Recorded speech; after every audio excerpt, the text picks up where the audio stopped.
Yeah, so in this video, I mostly want to talk about JavaScript classes and sort of build on top of it that how they are not actually classes and how they can sort of show some unexpected behavior if you expect them to behave like classes from any other language, and how like my objective behind this is being aware of that can help you avoid a lot of fuck ups as well. And if you are sort of aware of those anomaly in the behaviors, you can sort of use it to your advantage as well, both, right? So you won't be constrained by any past understanding of what you call classes, plus you won't be also prone to making a mistake or fucking something up just because you weren't aware of the random behaviors that show up sometimes, right?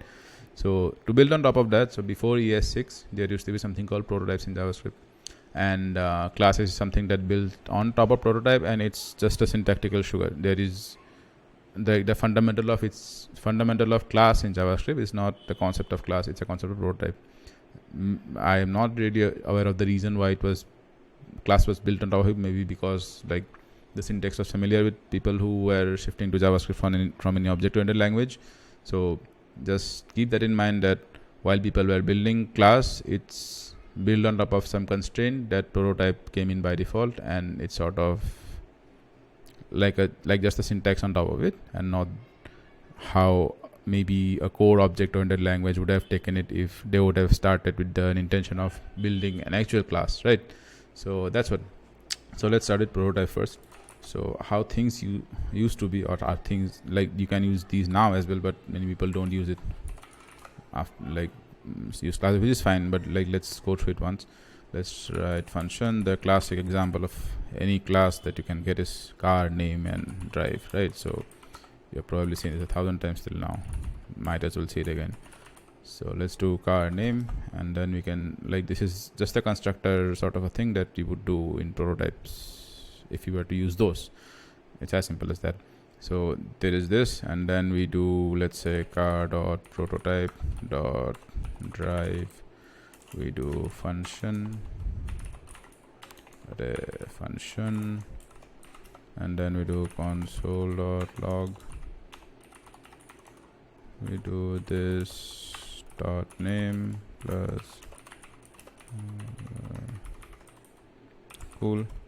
Now we initialize one, const car equals to new car, let's call it BMW, and then we do car dot drive, and now let's save it and run it.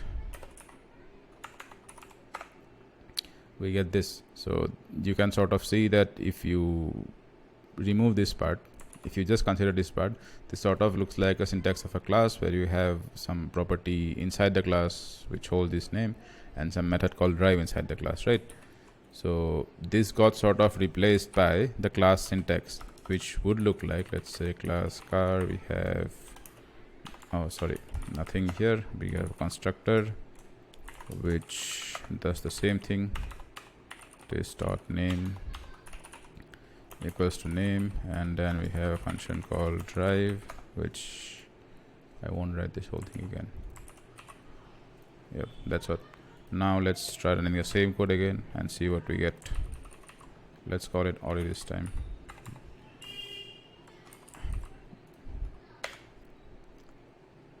Name is not defined.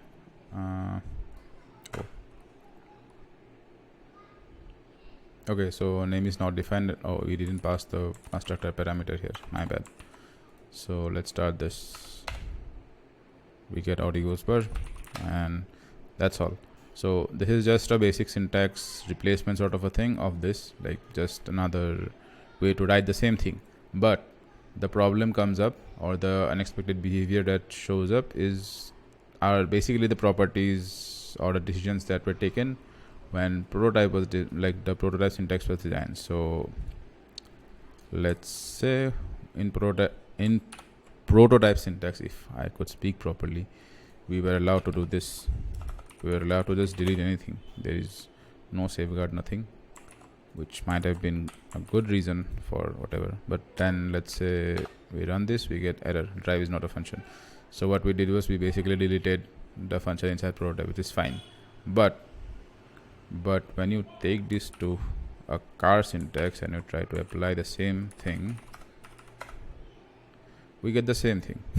So that's the unexpected behavior that you might get, because it's not very common to delete methods like this when you're defining a class in any other object-oriented languages.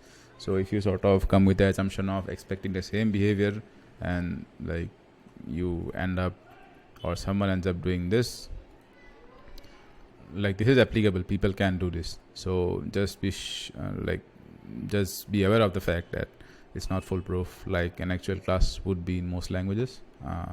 And I'm not sure, like maybe most even don't allow this kind of thing, but yeah, so you can do it here since it's built on top of prototype, and it's not like the people who made this were not actually trying to optimize to bring in the properties of class. They were sort of more optimizing for getting a similar syntax. So for the basic things, you can expect same behaviors, but also some anomalies or properties of prototype you can also apply here, which works both ways. It can be good, it can be bad, depending on how you use it. So if we just remove this and try it again, it will show up, right? So another thing that we could do is, let's say we could also add properties and stuff.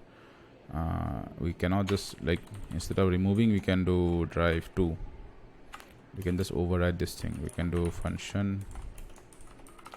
Let's say we have this, and then we make this question marks, and then we try to run this again.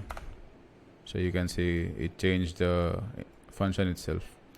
So yeah, that's sort of some weird behaviors that this might end up showing, which is fine. Maybe in some cases you can end up using it to however you need it, or if you are aware of it, you can avoid any errors that might like cause this to happen. So yeah, in the next video we'll also go through some other behaviors that sort of you would expect from a class, but they don't show up here, right?